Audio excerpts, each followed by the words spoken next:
Dalam nama Bapa dan Putra dan Roh Kudus. Amin. Saudari-saudaraku yang terkasih, hari ini Rabu 3 November tahun 2021. Injil yang kita renungkan Lukas 14 ayat 25 sampai 33. Injil ini masih berbicara tentang pemuridan. Nah, pada suatu kali Yesus datang ke suatu tempat dan banyak orang yang berduyun-duyun mengikutinya.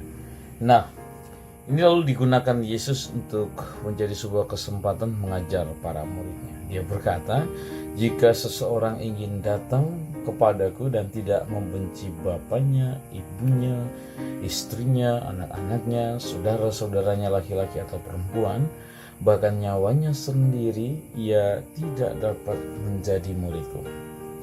Nah, tidak dapat menjadi muridku.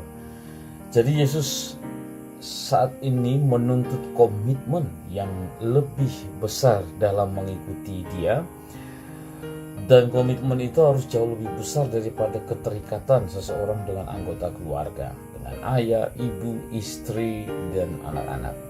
Nah, Yesus sungguh telah memberikan contoh dalam hal ini. Bahkan Yesus juga mengatakan bahwa keluargaku, ayahku, ibuku ialah mereka yang mendengarkan sabdaku dan melakukannya. Jadi ada preferensi yang baru atau kondisi yang baru dalam konteks kekeluargaan di dalam Kristus. Nah, tentu saja ungkapan untuk membenci keluarga ini adalah ungkapan Yahudi yang hiperbola atau yang melebih-lebihkan. Jadi sesungguhnya ini hanya untuk mau menyatakan sebuah preferensi, ya, bahwa Yesus harus lebih dicintai daripada yang lain,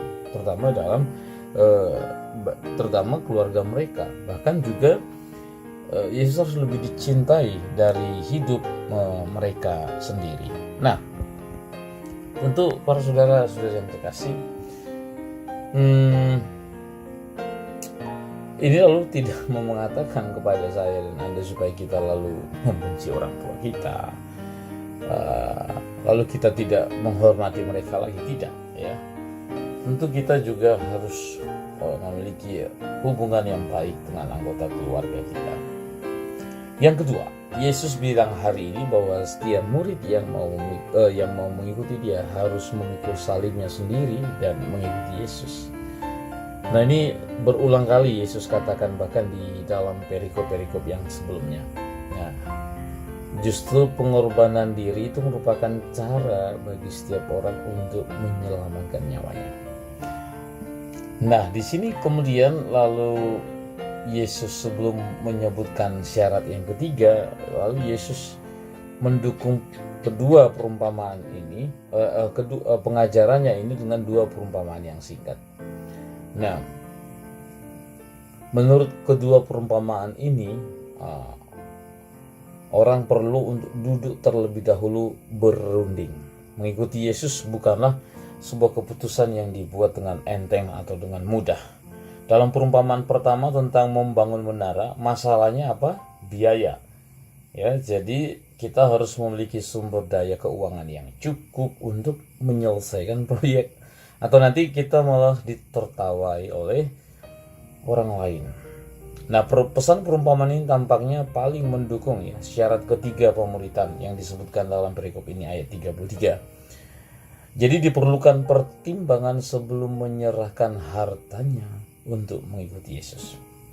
Dalam perumpamaan yang kedua tentang seorang raja yang berperang melawan raja yang lain, masalahnya adalah jumlah pasukan yang dibutuhkan untuk menang. Taruhannya lebih tinggi, ya, daripada perumpamaan pertama, karena yang kedua ini nyawa seseorang dipertaruhkan dalam keputusan apakah akan berperang atau malah justru berunding untuk suatu perdamaian. Jadi pesan perumpamaan ini secara khusus mengingatkan kita akan kondisi atau syarat pertama pemuridan, di mana Yesus memanggil murid-muridnya untuk mengasihi Dia lebih daripada hidup mereka sendiri.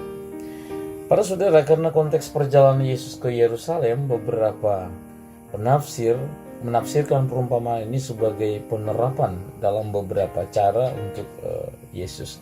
Di Yerusalem nanti Yesus akan diakui sebagai raja dan akan menghabiskan waktunya di bait suci yang sering dilambangkannya dengan sebuah menara.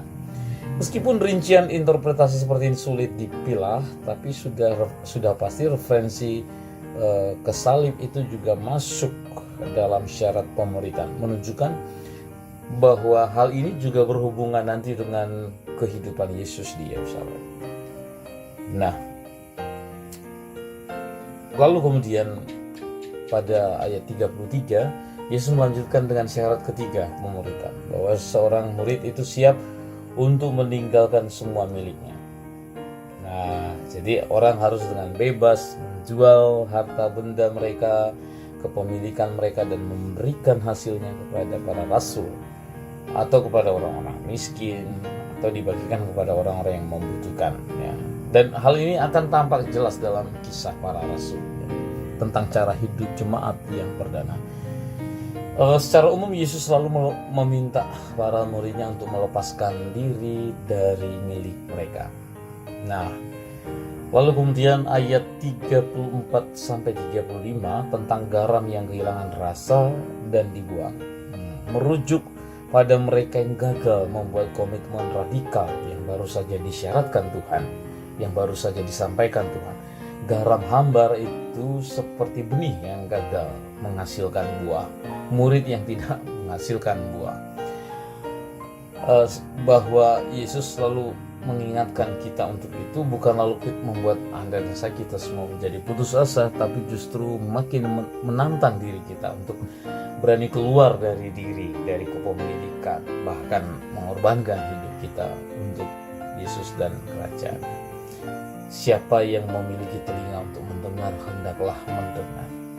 Semoga telinga hati kita lalu kita buka untuk kemudian mohon rahmat Tuhan supaya kita makin mengerti tentang syarat pemuritan, bahwa Yesus harus lebih utama dari siapapun, bahkan dari hal harga.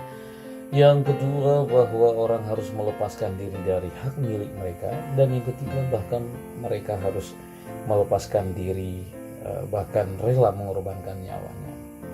Hanya ketiga syarat pemuritan inilah lalu kemudian membuat kita menjadi garam yang memberikan rasa, bukan garam yang kehilangan keasinannya. Semoga Tuhan memberkati kita semua para murid Kristus pada hari ini, Bapa dan Putra dan Roh Kudus. Amin.